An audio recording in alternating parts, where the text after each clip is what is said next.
You ever look at a piece of art that's so weird, so unsettling, that you just have to ask, where in the world did that come from? We like to think great art comes from a flash of inspiration. But what if the real source is something a lot darker? What if it's born right on the edge of what our minds can handle? Let's get into it. Okay, so let's start with this guy, the French artist Odilon Redon. He wasn't really interested in painting the world you see with your eyes. Nope. He was an explorer of the inner world, the invisible, as he put it. And this quote just nails it, right? His goal was to capture the feeling of a dream, that thing you can't quite describe, but it just sticks with you. And this obsession led him to create a whole series of charcoal drawings he called the Noirs, which just means the blacks.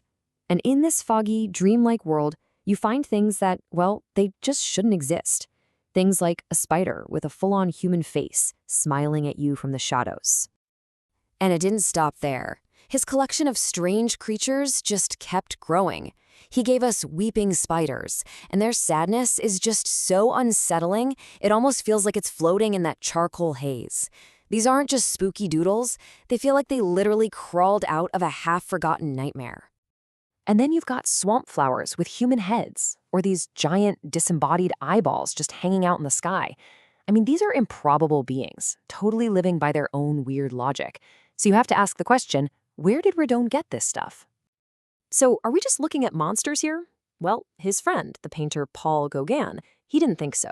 He said, these aren't monsters, they're imaginary beings. And that little difference is crucial. It suggests they're not just here to scare us. They're something way more complex. They're dreams that have been captured and given a form. But how do you do that? To unlock this whole mystery, we need a key. And it turns out there's a really fascinating scientific framework that gives us a model for how the mind works under serious pressure. It's called the Brain Kinematics Model, or BKM for short, and it gives us a totally new way to look at the link between psychological strain and creativity. Okay, so think of your mind as a system that's always trying to balance two things. On one side, you have strain. That's all the stress, the emotions, all the tough stuff coming in. And on the other side, you've got your integration capacity. That's your brain's ability to weave all that stuff into a story that actually makes sense. So here's the core idea, and it's pretty simple. When the strain you're under is less than your capacity to handle it, everything's cool. Your thoughts are clear, your internal story is holding together. But what happens when that strain overwhelms your capacity? The whole system goes into overload. Your thoughts can actually shatter, breaking down into these intense, disconnected fragments. And this isn't brain damage we're talking about, it's a functional overload. So, the really crucial part is what happens next. The BKM suggests that this breakdown isn't the end of the story. It's actually the start of a really powerful creative process. A 4-phase journey it calls the strain arc, which shows how we can transform that chaos into art. It all happens in 4 key phases. First, you've got accumulation, where all that strain is just building up. Second, you hit turbulence. That's the breaking point, where the system overloads and everything fragments. Third is creation, and this is where the artist takes that chaos and puts it into an external form. And finally, you get recovery, where they integrate the whole experience and find a new, stronger sense of balance. This chart breaks it down even more, and look closely at that nightmare phase. Its function isn't to be creative. No, its function is purely generative. It's a factory for the raw, fragmented material. The actual creativity kicks in during the creation phase. That's where the artist's job is to give all that raw material a form, to contain it. The meaning, the understanding, that only comes later, in recovery. And this leads to a pretty profound insight. The act of creating art isn't just some big emotional explosion, a simple release of pressure. It's actually a form of engineering. The artist builds a structure, a drawing, a song, a story, to safely hold and organize all those turbulent, fragmented thoughts that were just too much to handle inside their own head. Okay, so this model seems to fit Odilon Redon and his creepy, cool drawings perfectly. But does it work for other kinds of art? I mean, is this a one-off or a universal pattern?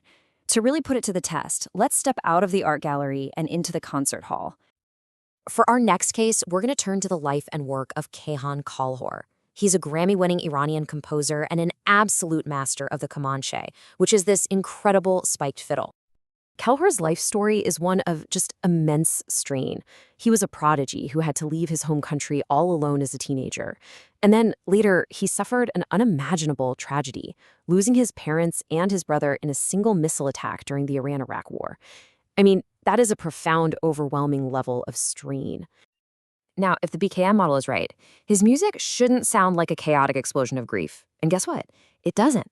You listen to a masterpiece like his piece Silent City, which is a lament for a Kurdish town that was destroyed, and it doesn't just erupt. Instead, it does what the model calls oscillatory containment. In other words, he doesn't just unleash the chaos. He uses these slow, repeating musical phrases and long, decaying notes to build a structure that can safely hold the grief, turning all that turbulence into a powerful, ordered memorial. So what is all this telling us about what really fuels creativity? The Brain Kinematics Model gives us a fascinating and really nuanced answer.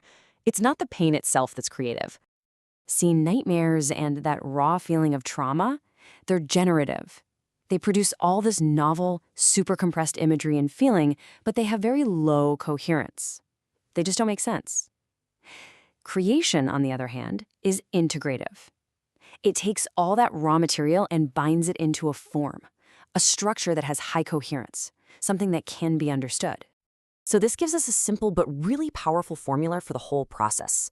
The nightmare is the generator. It creates the raw material. The act of creation is the container that gives it structure. And recovery?